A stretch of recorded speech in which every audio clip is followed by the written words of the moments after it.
Regular classes को continue करेंगे हम। तो it is first class, first day of prelims, target prelims batch आप कह सकते हैं। आप इस बैच को आप नाम दे सकते हैं कि मैं इसमें टारगेट एवरीडे प्रोवाइड करूंगा और टारगेट की एडवांस लिस्ट भी आपके पास होगी। ठीक है, डे बाय डे जो टारगेट है, हो सकता है कुछ अपने भाई बहन हो जो ज्यादा फास्ट हो, ज्यादा मेहनत कर रहे हो, जिनके पास बीपीएससी छोड़ के और कोई वर्क ही नहीं है, तो उनको मैं मौका दूंगा कि आप जितना फास्ट कर सको ताकि आप अच्छे रैंक गेन कर सको। और मैं अपना टारगेट, उसी टारगेट को जो आपको लिस्ट बना के प्रोवाइड करूंगा, आज ही रात में मैं बना दूंगा टारगेट, कल आपको टारगेट का लिस्ट मिल जाएगा 150 डेज का, कि इस 150 डेज में किस दिन सर 1.5 घंटे में क्या एक्सप्लेन करने वाले हैं। उसी टारगेट के अकॉर्डिंग हम टेस्ट भी ऑर्गेनाइज करेंगे आपके यूट्यूब लाइव पे भी, और पर्सनल भी टेस्ट आपको मिलेगा, और ऐप भी मिल जाएगा जल्दी ही। ऐप वाले बना रहे हैं ऐप भी आपको जल्दी मिल जाएगा। तो चलिए आज की क्लास को हम स्टार्ट करते हैं। आपको फिर से कह रहा हूं, जो लोग मुझे रिकॉर्डिंग में देख रहे हैं, हो सकता है कुछ भाई बहन लाइव नहीं जुड़ पाए हैं, तो जो लोग मुझे रिकॉर्डिंग में अभी मुझे सुन रहे हैं या देख रहे हैं, उनको कह रहा हूं लाइव जुड़ने की कोशिश कीजिए, माइक ऑन करके कॉन्फिडेंस के साथ अपनी बात रखिए, और किसी भी तरीके का कोई डाउट हो, क्वेरी हो, कोई सजेशन हो तो जरूर दीजिए। और समय का आप भी पाबंद रहिए और मैं आपको बिल्कुल पाबंद होके दिखाऊंगा। ठीक है, पंक्चुअलिटी में इस बार कोई प्रॉब्लम नहीं होने दूंगा। आपने देखा होगा आज 7:30 का मतलब 7:30 में मैं लाइव था। इवन मैं 7 बजे से ही रेडी था कि क्लास 7:30 में लेना है, और इसलिए मैं टाइम ले रहा था क्योंकि मैं प्लान कर रहा था इसको कि किस तरीके से मटेरियल आप तक पहुंचाऊं। इस बार मैं, मेरा फोकस थोड़ा मटेरियल पे भी है, क्योंकि क्वेश्चन को मैं अभी साथ अपने पास लेके बैठा हूं, जो लास्ट क्वेश्चन है पिछले साल का, और पिछले साल के क्वेश्चंस को देखते हुए मैंने प्लानिंग की है। ठीक है, पिछले साल के क्वेश्चंस को देखते हुए प्लानिंग की है। एक बार फिर रिपीट करता हूं कि जिनको जुड़ने में समस्या हो रही है तो वो मैसेज कीजिए, ठीक है, ताकि मैं आपको जोड़ पाऊं। आप मैसेज कीजिए बेटा, मैं क्लास में अभी रिकॉर्डिंग मोड में क्लास है तो हम आपसे बात एक्स्ट्रा नहीं कर पाएंगे। जो लोग भी जुड़ना चाह रहे हैं ना, वो मैसेज कीजिए क्या प्रॉब्लम आ रही है। मैंने लिंक दिया है, आप लिंक पे क्लिक करेंगे, और लिंक पे क्लिक करने के बाद आप उसमें अपना ईमेल आईडी डालेंगे, और अपना ईमेल आईडी डालने के बाद आप वहां अपना नाम लिखेंगे। ठीक है, फिर भी कोई, फिर से एक बार फिर से लिंक पे क्लिक करके, टेलीग्राम ग्रुप में ही लिंक आपको अवेलेबल हो पाएगा।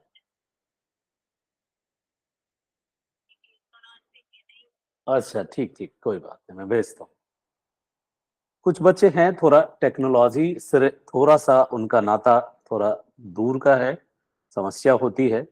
एक ब्लू कलर का लिंक होता है जिस पर आपको क्लिक करना होता है। ठीक है, और यदि आप उसको क्लिक कर लिए तो ऑटोमेटिकली आपका जीमेल अकाउंट खुल जाएगा। आपका एक जीमेल अकाउंट आपके मोबाइल या किसी भी टेक्नोलॉजिकल सिस्टम जो आप यूज कर रहे हैं उसमें वो खुलना चाहिए। और क्लास के टाइम पे कॉल नहीं, सिर्फ मैसेज। मैं कॉल रिसीव नहीं कर पाऊंगा और आप परेशान होंगे, तो मैं सबको कह रहा हूं, मैं कॉल ज्यादा रिसीव करना पसंद नहीं करता, मैं मैसेज पे बात करता हूँ। ठीक है, तो चलिए, अब है, जो लोग आज नहीं जुड़ पाएंगे वो रिकॉर्डिंग से बेनिफिट लेंगे, और बाकी ऑफ टाइम में जब क्लास नहीं है तब हमें बताएंगे, हम उनके साथ एक डेमो कर लेंगे। एक लाइव उनके साथ हम 5 मिनट का कर लेंगे लैपटॉप से कि कैसे जुड़ना है। एट द टाइम हम उनको भेज के लिंक उसी टाइम कर लेंगे। अब हम टाइम वेस्ट नहीं करेंगे, क्लास को कंटिन्यू करेंगे। ठीक है, देखिए यहाँ टारगेट आप खुद भी सेट कर सकते हैं, और टारगेट मैंने भी आपके लिए सेट किया है। और आपको जान के एक बात का आश्चर्य होगा कि मेरे टारगेट में फर्स्ट 5 टारगेट जो है वो कोई बुक या कोई सिलेबस नहीं है। मेरा अपना स्टाइल है, और मुझे लगता है कि इस स्टाइल में आप यदि चलेंगे तो आपका प्री कंफर्म है, इस बार कोई नहीं काटेगा। फर्स्ट 5 टारगेट जो है वो प्रीवियस ईयर क्वेश्चन डिस्कशन है। मैं प्रीवियस ईयर क्वेश्चन अभी डिस्कस कर दूंगा, वन टू ऑल, जो मैथ्स के होंगे एक दो वो हम छोड़ देंगे और कोशिश करेंगे कि जो सबसे ज्यादा महत्वपूर्ण सेक्शन है उन सारे सेक्शंस को हम डिस्कस कर दें और 1.5 घंटे से 2 घंटे में जो रिलेवेंट पार्ट है, जैसे करंट अफेयर्स इरिलेवेंट हो जाता है नेक्स्ट एग्जाम के लिए, तो 30 क्वेश्चंस उसको छोड़ देंगे। ठीक है, करंट को हम कंटिन्यू नहीं करेंगे। एक और बात बताता हूं, मैं व्हाट्सएप पे लिंक नहीं भेज पाऊंगा, जो पेड ग्रुप है टेलीग्राम का सिर्फ उसमें भेज पाऊंगा। तो आपको हर हाल में टेलीग्राम के पेड ग्रुप में जो ब्लू लिंक है उसको ऑन करके क्लास ज्वाइन करना है, क्योंकि मैं एक ही आदमी हूं, अभी अब क्लास चलाऊं या आप लोगों के प्रॉब्लम्स को सुनूं तो फिर पॉसिबल नहीं है ना। तो आफ्टर क्लास या बिफोर क्लास आप ये क्वेरी डिस्कस कर सकते हैं कि आपको जुड़ने में समस्या हुई थी, ताकि मैं आपकी समस्या उसी समय समझा बुझा के आपको कैसे टेक्निकली हैंडल करना है आपको वो मैं बता दूंगा वहां पे। ठीक है, और जिसको कुछ पूछना हो सबसे पहले हैंड रेज का एक साइन है ऐसा वाला कांग्रेस टाइप, उस पर क्लिक करेंगे, उसके बाद ही माइक ऑन करेंगे ताकि कोई डिस्टरबेंस ना हो। और बार बार जैसे आज इतना इंस्ट्रक्शन दे रहा हूँ कल नहीं दूंगा, कल पढ़ाने की धुन में रहूंगा और लगातार पढ़ाता रहूंगा। जब यदि कोई डिस्टरबेंस होगा तो उनसे उस पर्टिकुलर क्लास के लिए क्षमा मांग लूंगा। ठीक है, ताकि बाकी डिस्टर्ब ना हो। फर्स्ट टारगेट जो हमारा होना चाहिए, चाहे आप बिगिनर्स हो या आपने एक बार प्री क्लियर कर लिया हो, फर्स्ट टारगेट 68 का क्वेश्चन होना चाहिए।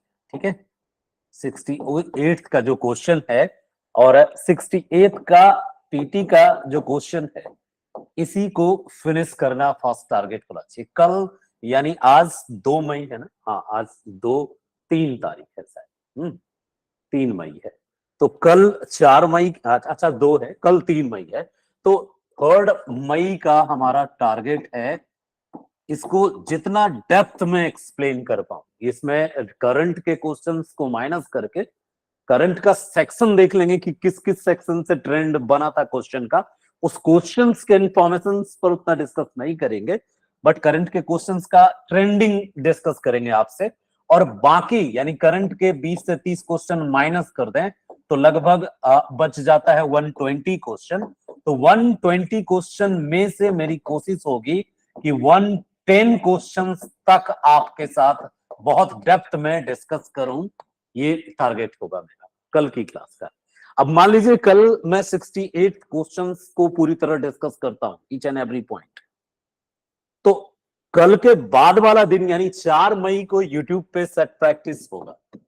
पहले ही बता दे रहा हूं आपको कि 4 मई को यूट्यूब पर एक सेट प्रैक्टिस होगा।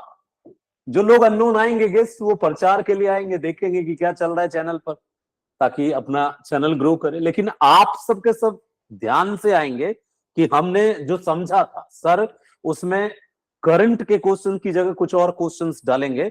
9:30 PM से आपका कल टेस्ट होगा और ये सेट प्रैक्टिस जो होगा, ये वही सेट प्रैक्टिस होगा जो हमने 3 मई को फर्स्ट टारगेट में डिस्कस किया।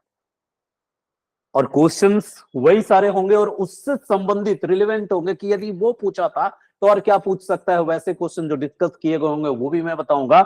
और आप अपने हिसाब से भी तैयार करके रखिएगा कि यदि फुल स्पीड में होगा, यानी मुझे 1.5 घंटे में या 2 घंटे में 150 या 150 क्वेश्चन बना दूंगा मैं इसी पे, समझाऊंगा 100 और टेस्ट लूंगा तो 150 क्वेश्चन के, और 2-2.5 घंटे तक फुल स्पीड में, वहां एक्सप्लेनेशन मिनिमम होगा, स्पीड ज्यादा होगी और आपको आंसर देना होगा। आप सब उसमें आंसर देके पार्टिसिपेट करेंगे, इससे मुझे भी बेनिफिट है कि मेरे चैनल भी एक्टिव मोड में रहेगा और आपका बेनिफिट है कि जो आपने समझा वो प्रैक्टिस हो गया। और जो लोग नई टाइम पे कभी भी देख सकते हैं यूट्यूब पे, तो कभी भी अवेलेबल है, तो यदि उसमें लिखा भी रहेगा टारगेट 3 मई target set practice, best target set practice और 68 प्रीलिम्स क्वेश्चंस लिखा रहेगा, तो 5 टारगेट जो है फिक्स है। पहला 68 का है, जो दूसरा टारगेट है ये 4 मई को डिस्कस होगा और 5 मई को टेस्ट में चला जाएगा, और इसमें हम डिस्कस करेंगे 67 के प्रीलिम्स का क्वेश्चन।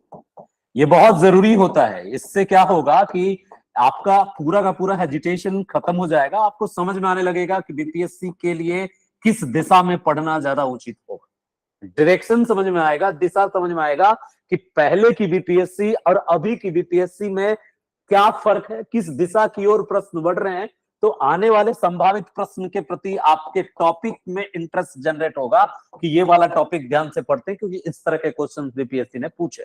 तो पहला मेरा टारगेट यही है। फर्स्ट, कल हम 68 क्वेश्चन पीटी डिस्कस करेंगे। आप अरेंज कर सकते हैं, यदि आपके पास हार्ड कॉपी हो तो ठीक रहेगा, तो इसलिए आप प्रिंट ले सकते हैं किसी से।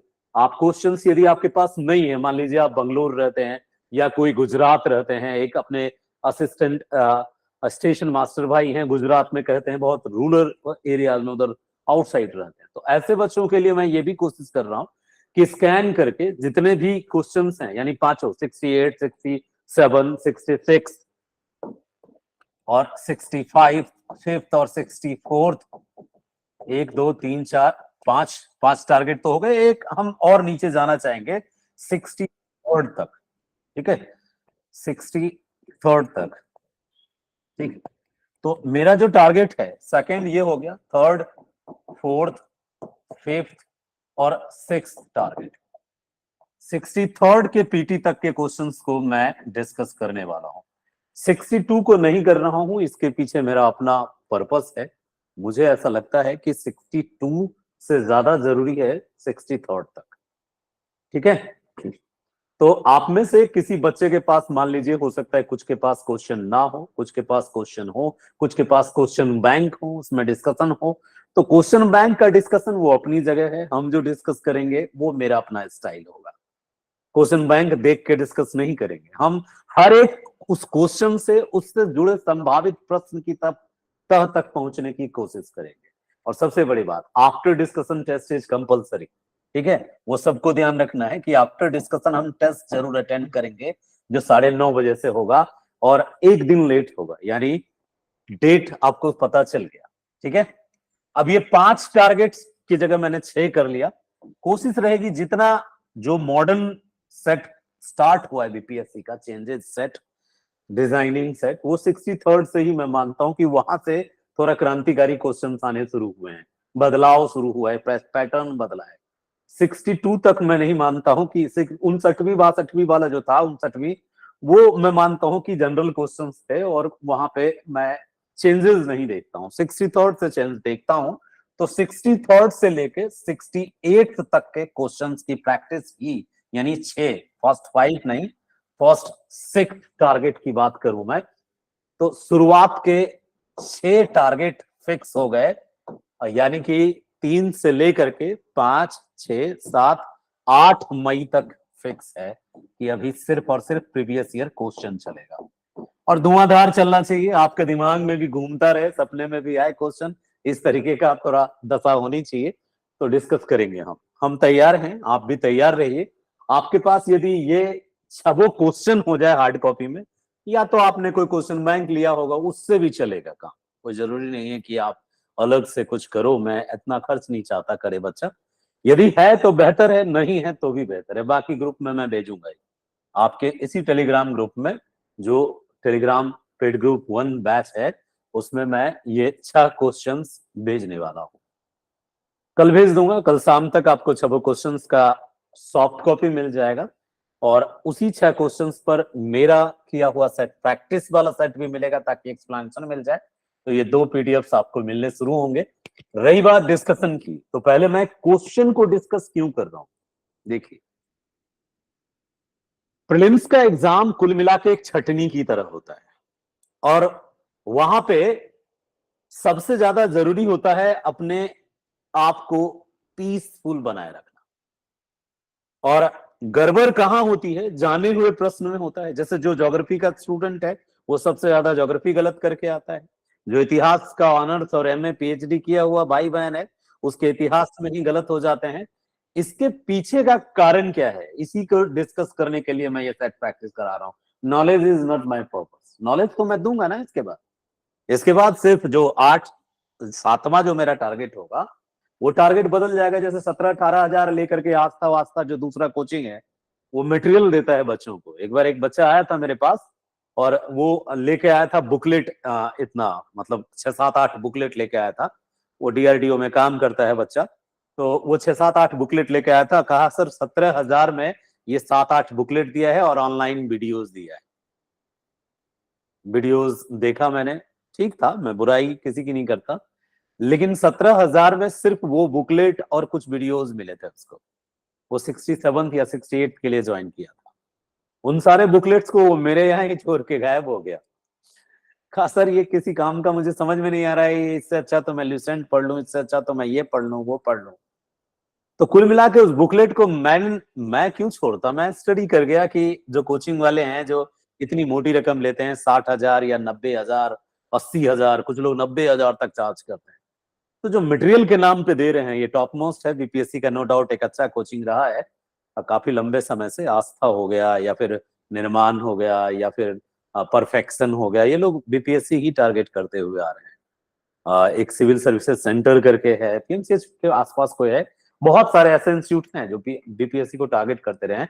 वर्तमान में उनका फी 90,000 है, 70,000 है, 80,000 है। ऐसा नहीं है कि वो बहुत ज्यादा बेस्ट क्वालिटी इंद्रदेव खुद आके पढ़ा रहे हैं, ऐसा नहीं है। सिंपल ऐसे ही हमारे जैसे ही और जैसे अदर फैकल्टी को हायर करते हैं, 1,000 रुपए पर आवर देते हैं, कोई कोई 800 रुपए पर आवर देता है, चीजें ऐसे ही समझाई जाती है।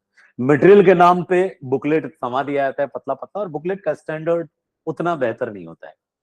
तो मैं उन सारे बुकलेट्स को देख चुका, और उसके आधार पे इस बार मेरी प्लानिंग ये है कि जो भी आपने मदद किया, किसी ने 500 मदद किया है, किसी ने 300 भी मदद किया है, किसी ने 1,000 रुपया किया है, किसी ने 3,000 भी किया है, और कुछ लोग जो पीटी मैन दोनों चाह रहे हैं करना, उन्होंने 10,000 मैक्सिमम हेल्प किया है। थैंक यू सबको। उस हेल्प के बदले में अब मैं चुका दूं आप सबका हेल्प, ये भी जरूरी है। तो मैं मटेरियल इन सब कोचिंग वालों का ले चुका, सबका परचेज कर चुका हूँ, इवन जो मार्केट में है वो भी। अब इनके आधार पे मैं एक खुद बैठ के कल से लिख के देने वाला हूँ ना, मतलब 8 तारीख से जो मटेरियल मिलेगा आपको, तो सबसे पहले मैं हिस्ट्री को ही टारगेट कर रहा हूँ। 2 कारण है, मेरा रुचि का विषय है, और चूंकि हिस्ट्री में सबको ज्यादा इंटरेस्ट आ सकता है, तो बिगिनिंग बोरिंग नहीं होना चाहिए। एक बात बता दूं, कुछ टॉपिक ऐसे आएंगे जो आपके लिए बोरिंग होंगे। ऑफ कोर्स हर चीज में स्वाद ढूंढोगे तो कैसा चलेगा, कुछ चीज ऐसा होगा जिसमें तुमको स्वाद नहीं आएगा, तो उसको भी घोटना पड़ता है। जैसे सिकिया चिरोता नहीं मीठा लगता है, बड़ा ही बिटर टेस्ट है, इसके बावजूद पीना पड़ता है। तो वैसे ही सारा सेक्शन बहुत ही बेहतरीन पढ़ाऊंगा, ऐसा मैं खोखला दावा नहीं करूंगा, लेकिन हाँ जो बेहतरीन है उसको पहले परोसने में कोई कसर भी नहीं छोड़ूंगा।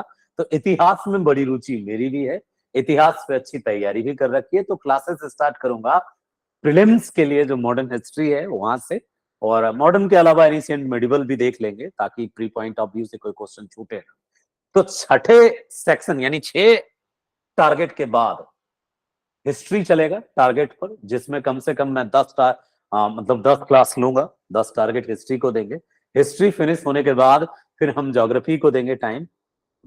अब जब हिस्ट्री कह रहा हूं तो बिहार स्पेशल भी उसमें अटैच है, ज्योग्राफी कह रहा हूं तो बिहार स्पेशल भी अटैच है, और ज्योग्राफी के बाद फिर हम 10 दिन देंगे अपने इकोनॉमी और बाकी इकोनॉमिकल सर्वे, जनसंख्या, जनगणना, इन चीजों को। उसके बाद साइंस को भी देंगे हम, और हो सकता है कि इनमें से कुछ ऐसे सेक्शन हो जिसमें उतना इंटरेस्ट जनरेट ना कर पाऊं, कोशिश पूरी रहेगी साहब। लेकिन कभी कभी होता है कि कुछ अच्छा लगेगा, कुछ बुरा लगेगा।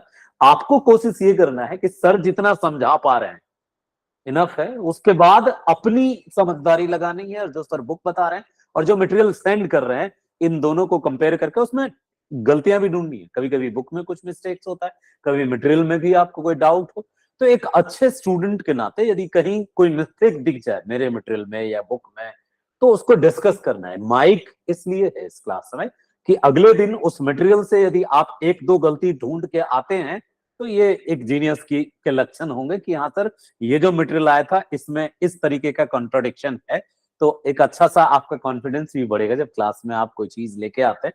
तो बचपन से हम लोगों की आदत होती है, हमें भी बड़ा अच्छा लगता था जब क्लास में हम सर को पॉइंट आउट करते थे, सर वहां पे बोर्ड पे एक जगह बी लिख दिए। तो सर तो सुधार लेते थे, लेकिन हमको बड़ा अच्छा फील आता था कि सर को बताए। आज घर पे आके मैं मम्मी को बताता था कि संजय मिश्रा सर एक मैथ पढ़ाते थे, वहां लिख दिए, तो हम पूरी क्लास के सामने बताए।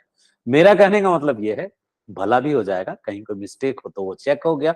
दूसरी बात, आप बताएंगे तो उस पर डिस्कस करेंगे, तो और सही या गलत, कभी कभी हम जो होना चाहिए था उसको गलत समझ लेते, तो डाउट क्लियर हो जाएगा। तो इंटरेक्शन वे में क्लास हो, इसलिए गूगल मीट पे हो, ठीक है। नहीं तो ऐप पे वीडियो बना के आपको भेज भी सकता हूं। ऐप बनाना बड़ी बात नहीं है, कई सारे कंपनी अप्रोच कर रहे हैं, अभी क्लास प्लस आज भी अप्रोच कर रहा था कि आप 13,000 रुपया दें सर, 2 ही दिन में आप बना देंगे। कौन सा ऐप आप वीडियो में बोल रहे थे कि 90 दिन को। क्लास प्लस वाला मेरे भी वीडियोस बाकी सारे चैनलों को देखते रहता है कि कौन कहाँ क्या बोल रहा है। चलो अब हम बात कर लेते हैं कि 68 प्रीलिम्स क्वेश्चंस यदि आपके पास हो तो कल का इंतजार क्यों करें, कल थोड़ा और ऑर्गेनाइज्ड वे में आएगा, लेकिन आज हम थोड़ी सी बात इस पे कर लेते हैं। जितने भी छात्र हमसे जुड़ रहे हैं, कोशिश कीजिएगा कि जब आप चैनल पे जुड़ें तो आप अपने ही नाम से जुड़ें, क्योंकि ज्यादातर मेरे भाई बहनों को मैं अपने नाम से आपको जानता हूं। जिस नाम से आप रजिस्टर होते हैं उसी नाम से को लिख के आप एंट्री करेंगे तो मुझे समझ में आएगा कि कौन कौन भाई ज्वाइन किया है, कौन कौन नहीं ज्वाइन किया है। ठीक है, तो ये समझना बहुत जरूरी, टीचर अटेंडेंस ले, ये बहुत जरूरी होता है।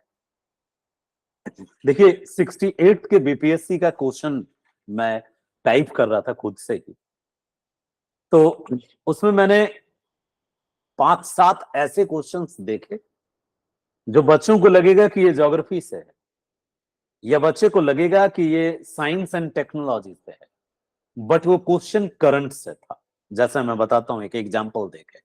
आज की क्लास मेनली टारगेट बताना था कि 6 टारगेट जो हो गया रिटर्न में दे ही दूंगा, इसलिए ज्यादा नहीं इस पे बकबक किया मैं। ऐसे मैंने सोचा था कि एंड तक बता दूंगा क्या क्या मेरा प्लान है, सारा प्लान उजागर कर दूं आपके सामने कि कैसे पढ़ना है। तो उसको मैं रिटर्न में आपके ग्रुप में जो टेलीग्राम ग्रुप है उसमें अभी डाल दूंगा आफ्टर क्लास लिख के कि क्या टारगेट है, 150 दिन का 150 टारगेट। ठीक है, तो मैं देख रहा था कि क्वेश्चन आया सबसे बड़े ज्वालामुखी के बारे में। क्वेश्चन आया था इसी बार 68 बीपीएससी के प्रीलिम्स का।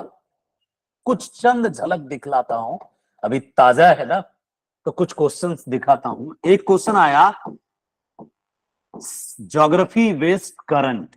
हम इस क्वेश्चन का नाम रख रहे हैं कि ये भूगोल आधारित जियो बेस्ड करंट क्वेश्चन आया। क्या आया, हम अक्सर कहते हैं कि ज्योग्राफी में कुछ सेक्शन जैसे साइक्लोन है, चक्रवात है, अर्थक्वेक है और वॉल्केनिक इरप्शन है, ये सब इस तरह के टॉपिक हैं जिससे कंफर्म है कि आपको एक क्वेश्चन पीटी में बनना ही बनना है।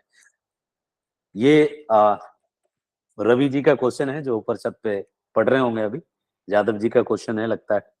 सी बुकलेट सीरीज है और पहला क्वेश्चन तो साइंस टेक्स्ट से रिलेटेड है, लेकिन दूसरा क्वेश्चन है कि निम्नलिखित में से कौन सा विश्व का सबसे बड़ा ज्वालामुखी है। अब क्वेश्चन बहुत ही बेहतर सेट किया, विश्व का सबसे बड़ा, ऊंचाई पर नहीं पूछ रहा है, सबसे बड़ा। रिसेंटली मैं ज्वालामुखी पढ़ाया हूं अपने चैनल पे, और जब मैं ज्वालामुखी पढ़ा रहा था तो उस समय तक मैंने इस क्वेश्चंस को ध्यान में रख के नहीं पढ़ाया था ज्वालामुखी, बस अपने अंदाज में ज्वालामुखी पढ़ा रहा था।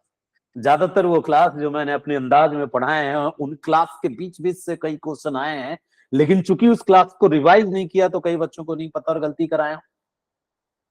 जैसे ये क्वेश्चन है निम्न में विश्व का सबसे बड़ा ज्वालामुखी, यहां तक तो ठीक है। इसके साथ ऐड किया जो पिछले 38 वर्षों में पहली बार फूटा था, ये ऐड कर दिया, ये विश्व का सबसे बड़ा ज्वालामुखी, और साथ में ऐड कर दिया जो पिछले 38 वर्षों में 38 ईयर्स में पहली बार फूटा, यानी 38 साल के बाद पहली बार अब जाके फूटा है। और वो कौन सा ज्वालामुखी है? ऑप्शन में था मोना लोआ, और ऑप्शन में था हाले अकाला, ऑप्शन में था माउंट सेंट हेलेंस। अब आप सोचिए कि एक ही क्वेश्चन को करंट और ज्योग्राफी दोनों के नजरिए से देख के ज्योग्राफी में क्वेश्चन सेट किया जा रहा है। Largest volcano of the world, ये मेन क्वेश्चन है, largest volcano of the world. और उसके बाद फिर इसके साथ अटैच है जो लास्ट 38 ईयर में पहली बार, यानी पिछले 38 साल से ये शांत था और अब जाके अभी हाल में फूटा है ये। तो आप में से कितने बच्चों को पता है कि largest volcano of the world कौन है, और अभी 38 वर्षों में ये फूटा, तो ये कब फूटा हाल फिलहाल में, इसके बारे में आपको पता है, जानकारी है किसी को? आप माइक ऑन कर सकते हैं, मैं आपको माइक ऑन करने की फैसिलिटी दे रहा हूं। क्या आंसर होगा इसका? हालांकि कल डिस्कशन करेंगे तो ये वाला क्वेश्चन पे और डिस्कस करेंगे, और अभी हाल फिलहाल में जो भी भूकंप हुआ है या हाल फिलहाल में जो वॉल्केनो फटा है, कल हम उसकी लिस्ट भी आपको डिस्कस करके बताएंगे, ताकि आपको याद रहे। हाल फिलहाल में जहां कहीं साइक्लोन आया है, कौन सा साइक्लोन आया है, उसके बारे में भी कल बात करेंगे, क्योंकि एक क्वेश्चन साइक्लोन पे भी बनता है। तो इसका आंसर सब बच्चों ने मोना लोआ लगाया होगा, नो डाउट, क्योंकि हमने भी डिस्कस किया और आपको भी पता है, विश्व की जो सबसे बड़ी ज्वालामुखी है वो मोना लोआ है, मोना लोआ। और ये मोना लोआ कहाँ है, ये भी जानना पड़ेगा। कभी कभी क्या होता है, series of the questions create किए जाते हैं, मतलब एक क्वेश्चन बना तो अगली बार उस क्वेश्चन के इर्द गिर्द, उसके आसपास या उसके अपोजिट, इसी के इर्द गिर्द कोई नया क्वेश्चन क्रिएट हो गया तो वो भी क्वेश्चन का हिस्सा बन जाता है। ये 5-6 टारगेट डिस्कशन के बाद आपके माइंड में क्लियर हो जाएगा, आप भी समझने लगेंगे कि यार ये लोग कुछ ना कुछ क्वेश्चन में कनेक्शन होता है। तो कहां है मोना लोआ? कमेंट सेक्शन देखूं आप लिख रहे हैं कोई कमेंट सेक्शन में, या फिर माइक ऑन करके बोल रहे हैं? देखिए, इंटरेक्शन कंपलसरी है। यदि आप बाद में देख रहे हैं तो अलग मैटर है, लेकिन यदि आप क्लास में हैं, जितने भी लोग हैं, तो वो एक्टिव मोड में रहेंगे। आपको पढ़ाया है हाल फिलहाल में मैंने वॉल्केनो चैप्टर, और उसमें बताया है कि वर्ल्ड की जो लार्जेस्ट वॉल्केनो है वो मोना लोआ है, और मैंने ये भी बताया था कि मोना लोआ कहाँ है। इतने देर में तो आप गूगल करके भी बता देंगे कि भाई मोना लोआ जो है वो हवाई आइलैंड में है, और हवाई आइलैंड का ये केवल पृथ्वी का सबसे विशाल काय, मैंने बताया था जब मैं पढ़ा रहा था ज्योग्राफी, तो मैंने बताया था आपको, हवाई द्वीप में है। और हवाई द्वीप को नाम दिया जाता है जियोलॉजिकल हॉटस्पॉट ऑफ द अर्थ।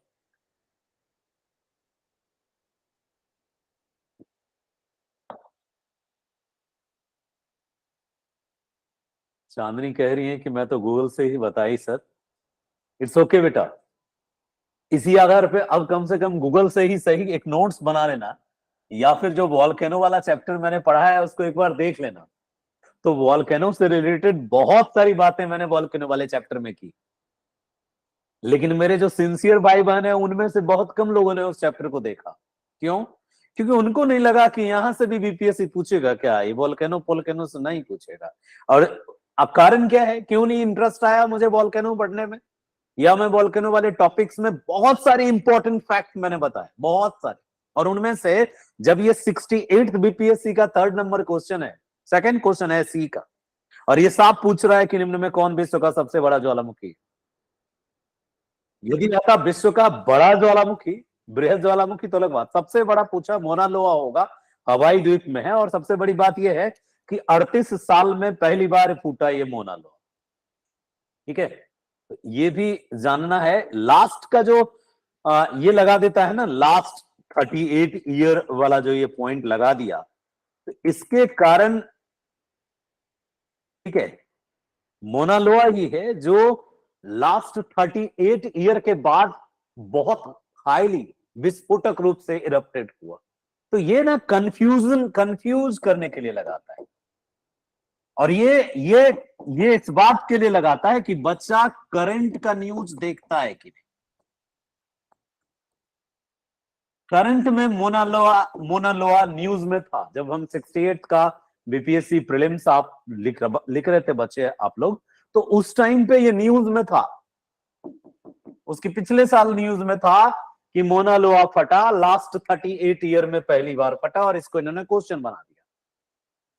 ठीक है, एक तो वो जो क्वेश्चन बना दिया था एक बार बतख मिया, एग्जाम के कुछ ही महीने पहले वो विधानसभा में उस पर भाषण दे रहे थे बतख मिया, और उसके बाद वो क्वेश्चन बन गया। तो क्वेश्चन जो सेट करने वाला पर्सन होता है ना, चाहे वो इतिहास का क्वेश्चन उठा रहा हो, चाहे वो विज्ञान का क्वेश्चन उठा रहा हो, चाहे वो ज्योग्राफी का क्वेश्चन उठा रहा हो, निश्चित रूप से हाल फिलहाल की घटी घटनाओं से कनेक्ट जरूर करने की कोशिश करता है। Same to same in UPSC, similarly in BPSC, similarly in all competitive exam, especially in civil service. क्योंकि सिविल सर्वेंट्स जो भी बना है उसकी आदत है न्यूज़पेपर पढ़ने की, क्योंकि पुराने जमाने के सिविल सर्वेंट्स हैं वो। और पुराने जमाने का सिविल सर्विस का जो एस्पिरेंट होता था उसकी शुरुआत सुबह होती थी द हिंदू या फिर इंडियन एक्सप्रेस से। आज थोड़ा मॉडर्न जमाना है तो बच्चे सुबह उठते के साथ पहले अपना व्हाट्सएप और दूसरों का स्टेटस चेक करते हैं, फिर यूट्यूब स्टेटस चेक करते हैं। पुराने जमाने के जो एस्पिरेंट्स थे, इवन जब मैं 2010-11 की बात कर रहा हूँ, जब मैं तैयारी कर रहा था, तो सीनियर ने आके सबसे पहले कहा कि तुम हिंदी माध्यम के हो तो तुम द हिंदू मत पढ़ो, तुम दैनिक भास्कर पढ़ो या फिर कोई ये पढ़ो। लेकिन जो दूसरे इंग्लिश मीडियम वाले थे बोले अरे इसकी बातों में मत आओ, तुम द हिंदू ही लगाओ, हम दोनों मिलकर पढ़ लेंगे। फिर इंडियन एक्सप्रेस वाले एक भाई साहब आए, तो जहां रूम पे रहते थे ना 10 भैया 10 तरह का सजेशन देते थे। कोई कहते थे द हिंदू मत पढ़ो, लेफ्टिस्ट माइंडसेट है, तो कोई कहते थे इंडियन एक्सप्रेस पढ़ो। लेकिन हाँ, ये कोई नहीं कहता था कि न्यूज़पेपर मत पढ़ो। यानी मॉर्निंग का 1-1.5-2 घंटा चाय के साथ हर लड़के लड़की का न्यूज़पेपर के साथ बीतता था। और फिर ना धीरे धीरे एडिक्शन हो गई। जिस दिन न्यूज़पेपर नहीं आता था तो बड़ा अटपटा सा लगता था कि आज न्यूज़पेपर नहीं आया यार। तो न्यूज़पेपर वाले भैया को फोन लगाते थे, न्यूज़पेपर क्यों नहीं दिए, तो बताता था कि आज छुट्टी है। तो न्यूज़पेपर ना एक फितरत सी होती है स्टूडेंट्स की। आफ्टर सिलेक्शन भी उनके ऑफिस में 2 से 3 एक न्यूज़पेपर आना ही आना है। तो अब जब रिटायर्ड हो गए या फिर क्वेश्चन सेटिंग में लगे हैं रिटायर्ड आईएएस साहब, या फिर नहीं बन पाए आईएएस तो फिर प्रोफेसर साहब बन गए पटना यूनिवर्सिटी में या पटना साइंस कॉलेज में या किसी भी यूनिवर्सिटी में, तो उनके ऑफिस में भी न्यूज़पेपर का कल्चर है। तो ओल्ड जनरेशन जो क्वेश्चन सेटर होगा, कोई भी यंग जनरेशन नहीं होगा। सब 40s 50s और 60s और आफ्टर रिटायरमेंट वाले पर्सन होंगे। तो ये सबके सब जो ओल्ड जनरेशन होंगे, इनका माइंडसेट बहुत अटैच होता है किसके साथ, न्यूज के साथ। आपके फादर को देखिए, वो टीवी पे क्या लगाना पसंद करेंगे, कंफर्म है वो टीवी पर क्या लगाना पसंद करेंगे, न्यूज। तो न्यूज में अब छांटने सीखना पड़ेगा आपको, न्यूज को थोड़ा छांटना होगा। जैसे देखो मोना लोआ न्यूज में था, लेकिन इस 38 साल के कारण कई बच्चे यहां कंफ्यूज होंगे। उनको पता भी होगा, यदि एक तो इसमें भी कंफ्यूज होंगे कि भाई विश्व की सबसे बड़ी ज्वालामुखी कौन है। यदि वो विश्व की सबसे बड़ी ज्वालामुखी को लेकर कंफ्यूज नहीं भी है तो वो कहां कंफ्यूज हो सकते हैं कि पिछले साल 38 साल में ही फूटा था कि नहीं फूटा था।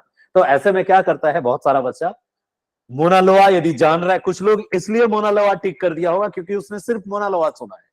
कुछ जो ज्यादा खुरापात होता है उसके दिमाग में ये लगने लगता है कि यार मोना लोआ तो सुने हैं, मतलब वो तो है, लेकिन ये जो अटपटा नाम देखता है माउंट सेंट हेलेस या हेला अकाला या फिर दे देता क्राकाटाओ, तो कई लोग क्राकाटाओ मार देते। तो कंफ्यूज करने के लिए पूंछ लगाता है। ये जो पूंछ लास्ट में जो टेल लगाया है ना, ये कंफ्यूज करने के लिए। और ये कहां से जोड़ के लगाता है, करंट से। तो करंट आपको ध्यान रखना पड़ेगा, ठीक है, करंट की जानकारी अच्छी रखनी पड़ेगी। अब हम बात करेंगे दूसरे मुद्दे पे। अब जो हमारा मुद्दा है, एक बच्चे का मैसेज है, लेकिन यदि वो क्लास में अवेलेबल है तो मैं इस पे डिस्कस करूंगा बाद में। उसका क्वेश्चन है कि सर बीपीएससी में ज्योग्राफी ऑप्शनल के लिए कहां से एमसीक्यू क्वेश्चन प्रैक्टिस करें, कोई सोर्स है तो बता दीजिए। जरूर बताएंगे।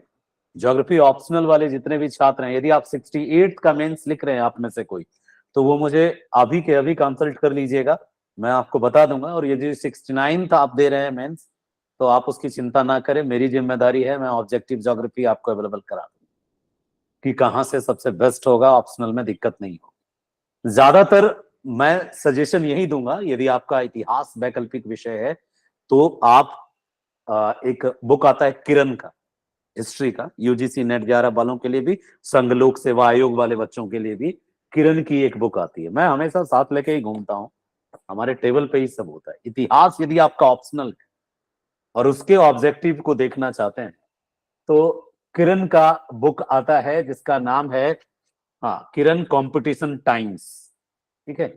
ये भारतीय इतिहास करके संघ एवं राज्य लोक सेवा आयोग के नाम से बुक आता है। इसी का ज्योग्राफी भी आता है, वो ले सकते हैं। या फिर ऑब्जेक्टिव ज्योग्राफी करके आप नेट जेआरएफ वाली जो बुक आती है ना, नेट जेआरएफ की बुक आती है, एनटीए की, अरिहंत की, वो बुक ले सकते हैं यदि आपका जियो ऑप्शनल है तो। एक पंथ दो काज, आप उससे यूजीसी नेट जेआरएफ की तैयारी भी कर सकते हैं, और साथ में आपको ज्योग्राफी ऑप्शनल का जो क्वालिफाइंग मार्क्स है उससे ज्यादा ऊपर तक पहुंचा देगा। हालांकि हिस्ट्री में भी हर ऑप्शनल का एक ही सॉल्यूशन बचा है। ऑब्जेक्टिव माइंडसेट से यदि आप ऑप्शनल पे टेक ओवर करना चाहते हैं, आप अच्छा कमांड चाहते हैं, तो आप किसके थ्रू जाइए, जो नेट जेआरएफ वाली बुक है उसके साथ। ठीक है, तो ये मैंने एक एग्जांपल दिया कि ज्योग्राफी का क्वेश्चन था लेकिन इसको करंट से जोड़ा। इसी तरह से एक क्वेश्चन साइंस टेक का था 68 में,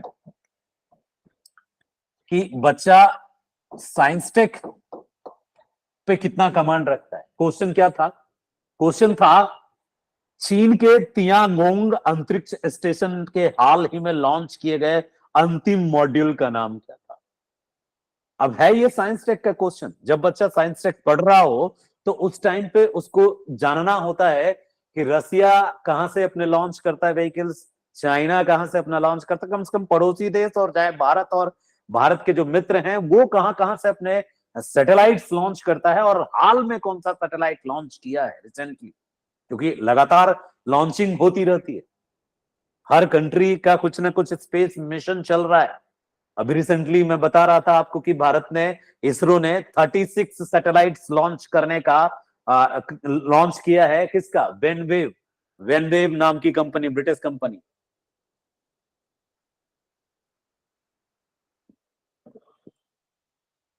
एक ये भी प्रीलिम्स का क्वेश्चन बन सकता है, 69 प्रीलिम्स का क्वेश्चन बन सकता है। अभी ही भविष्यवाणी कर रहा हूं, और साथ में इंशाल्लाह आमीन और भगवान जी जो भी हैं सबको बता रहा हूं कि सच कर देना। मेगा ट्रॉपिक्स 1 पे क्वेश्चन आ सकता है। मेगा ट्रॉपिक्स 1, MT1 पे क्वेश्चन आ सकता है। मैं पिछले क्लास में इस पे बात कर रहा था। आप में से किसी को पता है क्या है मेगा ट्रॉपिक्स 1? मेगा ट्रॉपिक्स 1 क्या है? फटाफट थोड़ा कमेंट सेक्शन में एक्टिव रहा करो, कम से कम जो घर परिवार के लोग, अड़ोस पड़ोस वाले, वो तो फटाफट लिखो। इसको सर फ्रांस भेजा था 2011 में, इंडिया फ्रांस की सहायता से भेजा था, और इसको अभी प्रशांत महासागर में गिराया गया है। बिल्कुल, इसरो ने गिराया। अभी मैंने कल बात की थी, बहुत यही सर चीज इसरो चाहिए। ने गिराया इसको। हाँ, इसरो ने गिराया प्रशांत महासागर।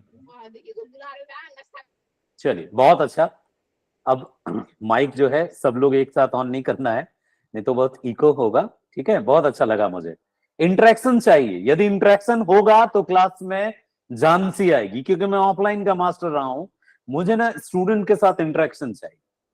वन वे और मोनोलॉग टाइप क्लास में मुझे मजा नहीं आता। मुझे ज्यादा मोनोलॉग या वन वे लगता है तो फिर मुझे लगता है कि यार ये सही नहीं है। ये क्वेश्चन ना कंफर्म है। मुझे लगता है कि आने वाले समय में यदि इससे कोई बड़ी घटना कर डाले, यानी सितंबर तक में यदि कोई नया बड़ा प्रोजेक्ट ले आए इसरो, तो फिर ये दब जाएगा। तब इसके आने के चांस कम जाएंगे। लेकिन अभी तो ये एक नंबर पे चल रहा है। मेगा ट्रॉपिक्स 1 फ्रांस ने लॉन्च किया था, 2011 में लॉन्च हुआ था अक्टूबर में, और अभी प्रशांत महासागर में इसको गिराया गया, सुरक्षा मतलब सुरक्षित तरीके से निपटाया गया। तो इस तरह के क्वेश्चंस बन सकते हैं। अभी सॉरी, जैसे 68 बीपीएससी का सी सीरीज का पहला क्वेश्चन कई बच्चों के लिए बहुत टफ होगा, कंफ्यूजन वाला होगा, श्योर नहीं होंगे। क्वेश्चन क्या था कि चीन के तियागोंग, तो कई बच्चे तो यही नहीं जान रहे होते हैं भाई कि चीन में जो वहां जैसे अपना इसरो है तो अपने पास चांदीपुर है, चांदीपुर से हम लोग भेजते हैं, या फिर विक्रम साराभाई का जो स्टेशन है उधर साउथ में। तो सारे स्टेशन, इंडिया के कितने स्टेशन हैं, कौन कौन से हैं, कहां कहां से कौन कौन सा सैटेलाइट लॉन्च किया जाता है, इसकी जानकारी जिस समय आप ले रहे हो, उसी टाइम पे आप पड़ोसी जैसे चीन है, पाकिस्तान कैसे अपने सैटेलाइट भेजता है, बांग्लादेश अपने सैटेलाइट कहां से भेजता है, श्रीलंका अपने सैटेलाइट कहां से भेजता है, या फिर है कि नहीं है उसके पास सैटेलाइट सिस्टम, चीन अपने सैटेलाइट्स कहां से भेजता है। हाल फिलहाल में भारत कच्छ की प्रतिद्वंदी है, तो हाल फिलहाल में चीन ने कौन सा सैटेलाइट्स या कौन सा स्पेस मिशन भेजा है, रिसेंटली देख के जाना पड़ेगा। यदि हम 69 प्रीलिम्स दे रहे हैं तो हमें चीन के सैटेलाइट्स मिशन, रसिया के सैटेलाइट्स मिशन, इजराइल का कोई मिशन हो, फ्रांस का, ब्रिटेन का, यूएसए का, इनके मिशंस को देख के जाना पड़ेगा कि यदि इनका कोई सैटेलाइट लॉन्च हुआ है तो कौन सा सैटेलाइट है, किससे संबंधित है, मौसम वाला है या फिर जो एक टोही सैटेलाइट होता है, मतलब जासूस जैसा सैटेलाइट है, या कोई भी ऐसा इवेंट हो।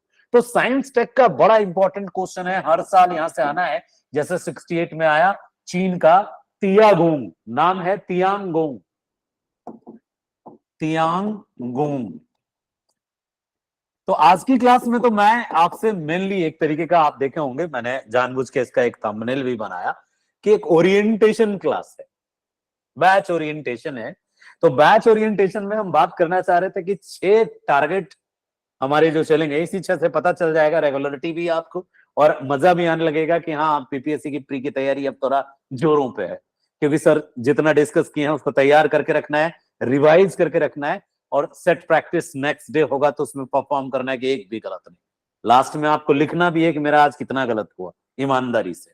बाकी मैंने पहले ही बताया, investment of the time with honesty, यही तो है की ऑफ सक्सेस।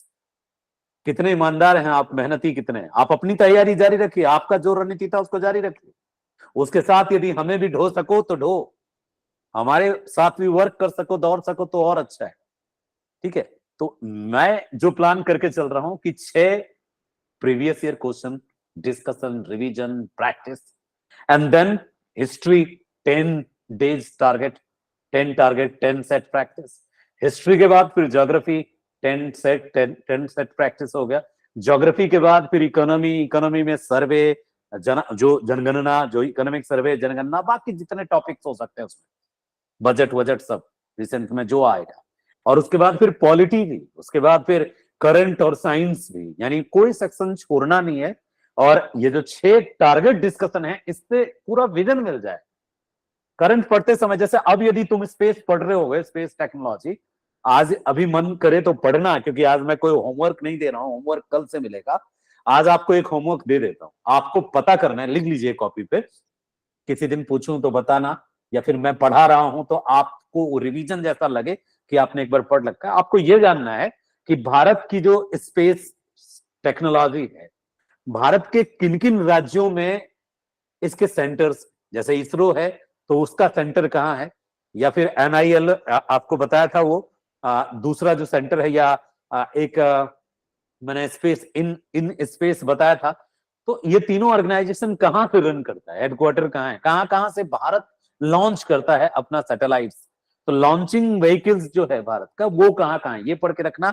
चाइना का भी पढ़ना, रसिया का भी पढ़ना, फ्रांस का पढ़ना, यूएस का पढ़ना, यही इतने के पास है ही में, चाइना, फ्रांस, रसिया, यूएस और भारत, इनका पढ़ लेना। और पड़ोसी देशों में पाकिस्तान के सैटेलाइट्स कौन लॉन्च करता है, नेपाल कहां से अपना सैटेलाइट लॉन्च कराता है या सैटेलाइट सर्विस कहां से पाता है, भूटान कहां से पाता है, म्यांमार कहां, मतलब जितने भी नेबरिंग कंट्रीज हैं उनकी क्या कंडीशंस है in the world of the space technology, और इंडिया की क्या कंडीशंस है in the world of space technology, and compare करना चाइना से कि चाइना ने अभी रिसेंट में कौन कौन सा मिशन प्लान किया है। ये किसी किताब में नहीं मिलेगा, with the help of Google आपको करना है। और इतनी मेधा शक्ति अपने अंदर आनी चाहिए, एक नोट्स बनाना है और आप वो नोट्स बना के आप मुझे भेजोगे। मैं चाहता हूं कि आपने होमवर्क किया, कितना किया मैं देखूं। तो जो भेजना चाहो भेजना, जो नहीं भेजना चाहो अपने पास रखना, लेकिन रिवीजन जरूर करना, ठीक है। स्पेस टेक्नोलॉजी क्वेश्चन लिखेंगे, एक क्वेश्चन ही लिख लीजिए ताकि आपको हेडिंग दे के लिख सके कि भारत अंतरिक्ष तकनीकी के क्षेत्र में अपने पड़ोसी देशों और अन्य वैश्विक महाशक्तियों के तुलनात्मक रूप से तेजी से अग्रसर हो रहा है। यानी अन्य जो जितनी भी महाशक्तियां हैं या पड़ोसी देश हैं, उनकी तुलना में भारत का जो अंतरिक्ष तकनीक है वो ज्यादा तेजी से ग्रोथ कर रहा है। इसको बिल्कुल हिस्टोरिकल बैकग्राउंड की तरह, ऐसे की तरह एक नोट्स बना के, और आप स्पाइडर नोट्स भी बना सकते हो, कुछ भी बना के रेडी करना। 2 बेनिफिट होगा, एक तो इसमें जो करंट मुद्दे आप डालोगे कि फ्रांस हाल फिलहाल में कौन सा प्रोजेक्ट चला रहा है, नासा का ऑर्गेनाइजेशन, नासा यूएस का है तो वो कौन सा प्रोजेक्ट चला रहा है, इसरो कौन सा प्रोजेक्ट चलाया है, अभी कौन कौन से मिशन लॉन्च होने वाले हैं। 3 4 5 पेज या 3 पेज, ज्यादा 3 पेज में समेट दो सब चीजें। आपके लिए एक ऐसे का भी बहुत अच्छा नोट्स रेडी हो जाएगा, और साथ ही साथ पीटी में यहाँ से एक क्वेश्चन आने के चांसेस हर बार रहते हैं, हर साल रहते हैं, तो आपको बेनिफिट हो जाएगा। ठीक है, उम्मीद करते हैं कि आप अब इस तरह का डिस्कशन यदि हो जाए कि जैसे एक क्वेश्चन उठाया मैंने, चीन के तियागोंग अंतरिक्ष स्टेशन से हाल में लॉन्च किया गया मॉड्यूल का नाम क्या है, स्पेस मॉड्यूल जो चाइना ने लॉन्च किया। फिर एक क्वेश्चन आया था कि विश्व का सबसे बड़ा ज्वालामुखी जो है, जो पिछले 38 साल में अब जाके फटा है, उसका नाम क्या है। फिर ये सब करंट के क्वेश्चन, लेकिन ज्योग्राफी से जोड़ के पूछ रहा है, साइंस एंड टेक से जोड़ के पूछ रहा है। एक क्वेश्चन है कि अभी रिसेंटली विश्व अंतरिक्ष सप्ताह 2022 मनाया गया, तो निश्चित तौर पे विश्व अंतरिक्ष सप्ताह 2023 भी मनाया जाएगा। उसकी थीम पूछ दिया कि विश्व अंतरिक्ष सप्ताह 2022 की थीम क्या थी। यानी स्पेस टेक्नोलॉजी में कितना इंटरेस्ट है बीपीएससी को कि पीटी में एक क्वेश्चन स्पेस टेक्नोलॉजी में चाइना से पूछता है, एक क्वेश्चन वर्ल्ड स्पेस वीक 2022 के थीम से क्वेश्चन उठा के पूछता है, और आगे भी मैंने 2 क्वेश्चन देखे स्पेस से, दिखाता हूं, बताता हूं। तो 2 स्पेस से ये क्वेश्चन, स्पेस टेक्नोलॉजी से कंफर्म, और इस पे ध्यान देकर के एक अच्छा सा नोट्स बना लीजिएगा, ताकि कहीं कोई प्रॉब्लम ना हो आने वाले समय में यदि कोई क्वेश्चन आता है स्पेस टेक्नोलॉजी से। देखिए, एक क्वेश्चन देखा था मैंने 9 नंबर, निम्न में से किस अंतरिक्ष एजेंसी ने यह घोषणा की कि उसने अपने एक्विलियस अंतरिक्ष यान को आगे बढ़ाने के लिए वाटर वेपर का सफलतापूर्वक उपयोग किया है। अब आप देख सकते हैं ना कि एक क्वेश्चन था, सारे मैं बता रहा हूं कि सिर्फ और सिर्फ स्पेस टेक्नोलॉजी से 68 प्रीलिम्स में 5 क्वेश्चन है, और सारे करंट बेस्ड है। यानी इस बार के करंट के क्वेश्चन में उन्होंने स्पेस टेक्नोलॉजी को बहुत ज्यादा प्रायोरिटी दिया, और 69th में भी देगा। क्यों? भारत ने स्पेस पॉलिसी लॉन्च कर दिया। अभी फिर से ये पॉलिसी चर्चा में आएगा जब इस पर वो रिटन पीडीएफ नोट्स छापेगी। इस बार पीटी में और मेन में, दोनों में G20 और स्पेस पॉलिसी हॉट केक। अभी से उस पर जितना बार नोट्स लिखो, 2 बार 3 बार, जैसे प्रेम पत्र कई बार लिख के फाड़ देते हैं, रफ बना देते हैं, वैसे ही इन दोनों पे कई प्रेम पत्र लिखने की आवश्यकता है। G20 पर अच्छी पकड़, अच्छी समझ, अच्छा रिवीजन, स्पेस पॉलिसी पर अच्छी पकड़, और स्पेस से रिलेटेड जो भी हाल फिलहाल में जो भी इवेंट हुए हों उस पर नजर रखना, क्योंकि ट्रेंड बदल रहा है ना। पहले करंट में क्या पूछता था, तो खेल से, पुरस्कार से, यही सब ज्यादा क्वेश्चन आता था, खेल से, पुरस्कार से, या फिर नोबेल प्राइज से, जो ट्रेडिशनल क्वेश्चंस थे। इस बार का करंट में क्या देख रहा हूं, ये करंट है। निम्नलिखित में से किस अंतरिक्ष एजेंसी ने घोषणा की है कि उसे एक्विलियस अंतरिक्ष यान को आगे बढ़ाने के लिए भाप का सफलतापूर्वक उपयोग किया है? नासा ने है, या सुपार्को ने है, या जाक्सा ने है? कई बच्चों को जाक्सा नहीं पता होगा। जाक्सा कहाँ का स्पेस एजेंसी है? जे फॉर जापान क्या? जाक्सा कहाँ का स्पेस एजेंसी है? ठीक है, सुपराक, हाँ जी, जापान का जी बताएं, जी बताएं, कौन बोल रहे थे? जापान का सर, आई थिंक। जी जी, बिल्कुल नहीं, सही कहा आपने, जाक्सा जापान का ही है, बिल्कुल सही कहा आपने। तो क्वेश्चंस मैं जानबूझ के आपको बता रहा हूं कि आज तो सिर्फ ओरिएंटेशन था, मैंने ये डिस्कस किया कि टारगेट क्या सेट कर रहा हूं मैं, ताकि आपको एक विजन मिल जाए कि कैसे पढ़ाएगा 150 दिन। तो अगले 150 दिन 2.5 घंटे हम आपके साथ होंगे, 7 बजे से 9:30 बजे तक, इसी गूगल मीट पे। और जितने भी अपने भाई बहन है सबको इन्फॉर्मेशन भेजेंगे, जो टाइम से आएंगे वो देखेंगे लाइव, और जो बाद में देख रहे हैं वो रिकॉर्डिंग रात के 11:30 के बाद आएगा, या फिर अगले दिन मॉर्निंग। तो एक एग्जाम्पल दिया मैंने, बहुत कम बच्चे ये नोटिस किए होंगे कि इस बार स्पेस टेक्नोलॉजी से 5 गो क्वेश्चन था पीटी में। जी, आपने नहीं देखा था, हमने देखा है। एक क्वेश्चन तो बताया मैंने, तियागोंग अंतरिक्ष स्टेशन चीन का, और वहां से लॉन्च मॉड्यूल, करंट का क्वेश्चन है।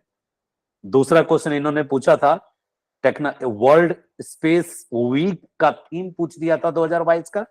तीसरा क्वेश्चन इन्होंने पूछा था कि जो अंतरिक्ष, कौन सी अंतरिक्ष एजेंसी ने दावा किया है कि वो अपने एक अंतरिक्ष यान के लिए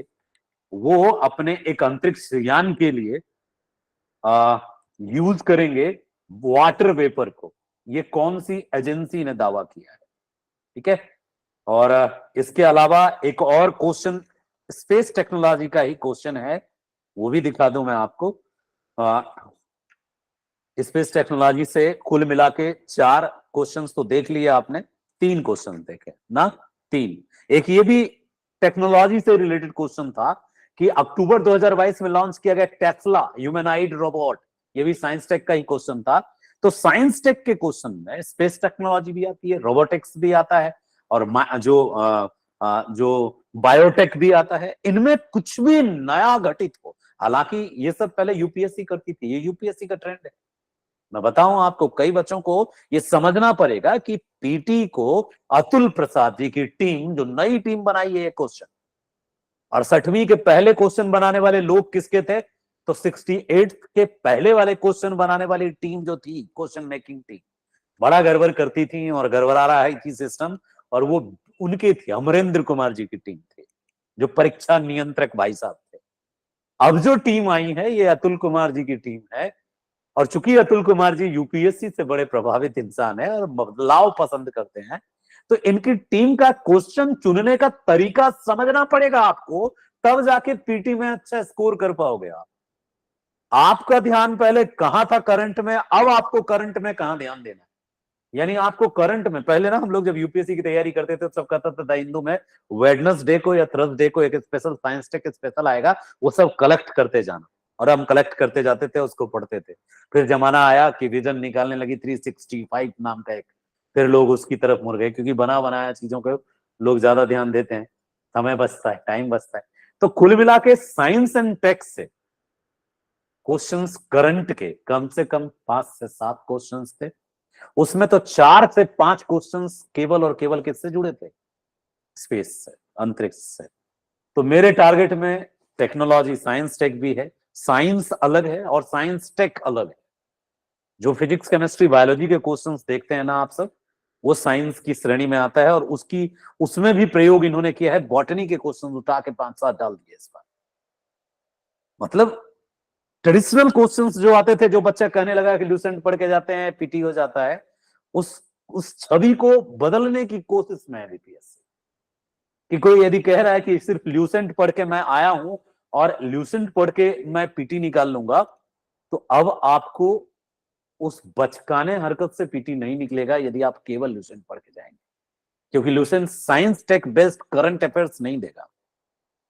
ल्यूसेंट साइंस देगा जरूर, लेकिन आप साइंस में ज्यादा फोकस अब तक किस पे करते आए थे, बायोलॉजी के उन चैप्टर्स पे जो रिपीटेड चैप्टर्स थे, जैसे विटामिन, जो जूनियर क्लासेस में, मतलब जूनियर वनडे एग्जाम में पूछा जाता है कि विटामिन, डिजीज या ग्रंथि, जो ग्लैंड्स, या फिर जो पेनक्रियाज का अदर सिस्टम्स, जितने भी बॉडी का सिस्टम है, उन चीजों पे फोकस करते थे। इस बार के क्वेश्चन को आप 68 के क्वेश्चन को कल मेरे साथ डिस्कस करिए, आपको पता चलेगा कि उसने साइंस से क्वेश्चन तो पूछे हैं, लेकिन वो नहीं जो हर बार पूछता है।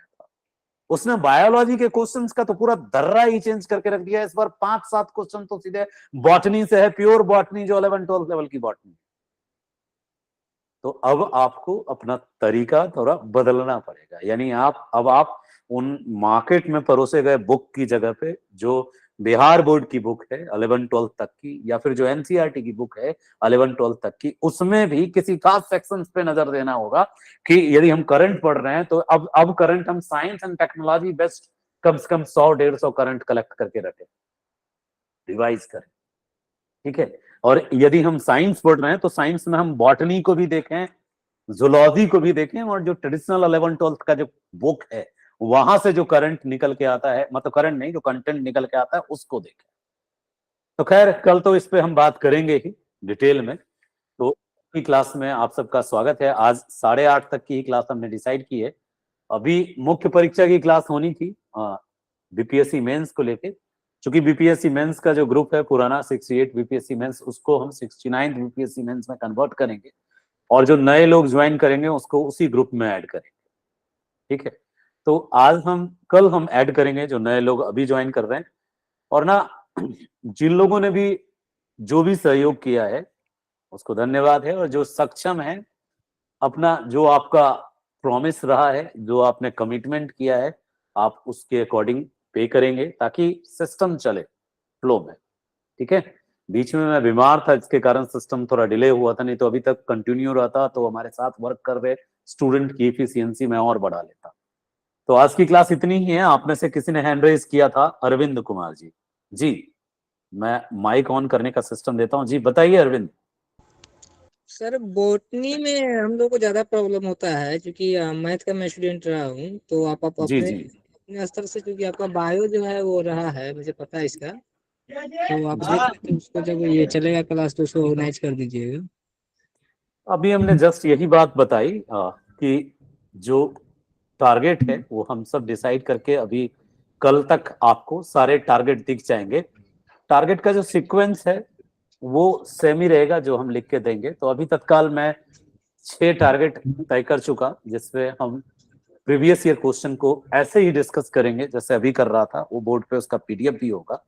एंड देन 7वां जो टारगेट होगा वो हिस्ट्री होगा, 8वां टारगेट जो होगा ज्योग्राफी होगा, 9वां टारगेट इकोनॉमी होगा, 10वां टारगेट जो है इकोनॉमी में बजट और इकोनॉमिक सर्वे और जनगणना, सेंसस, जाति जनगणना सारे होंगे। उसके बाद चैप्टर होगा साइंस टेक का, और उसके बाद टॉपिक होगा साइंस का, और फिर एंड में जाके करंट अफेयर्स के टॉपिक चलेंगे जब ये सारे टॉपिक्स खत्म हो जाएंगे। यानी 2 महीने अभी लगातार 2 से 3 महीना ये स्टैटिक टॉपिक चलेगा। तीसरे महीने के बाद से स्टार्ट होगा करंट का भी टॉपिक, और सेट प्रैक्टिस डेली, यानी एक दिन के बाद एक दिन यूट्यूब पे होता रहेगा। तो आज इतना ही के साथ मैं विदा लेता हूं। आपके और भी कोई सुझाव, आपके विचार या आपके मन के कोई क्वेश्चंस हो तो व्हाट्सएप नंबर लिखा है स्क्रीन पे, आप जुड़े ही हैं इससे, तो आप वहां भेज सकते हैं। चलिए, ग्रुप में जो लोग ऐड हैं ध्यान रखिएगा, आप में से जिन लोगों का फी ड्यू है, यानी आप नहीं जमा कर पाए हैं, तो आप कंटिन्यू करेंगे। बिकॉज कई लोग रिक्वेस्ट किए कि भाई हम मंथली पे करेंगे, बट अनफॉर्चुनेटली मंथली पे हो नहीं पाता है। ज्वाइनिंग हो जाती है, पे नहीं होता है। ऐसा मुझे लंबा अनुभव है। तो क्लासेस तो कंटिन्यू चलेगी, आपकी अपनी श्रद्धा और आपकी अपनी ईमानदारी होनी चाहिए। सक्षम है तो जरूर कीजिए, यदि कष्ट में है तो कोई बात, ठीक है। फिर मिलते हैं आपसे। तो पहले रिकॉर्डिंग ऑफ कर लेता हूं।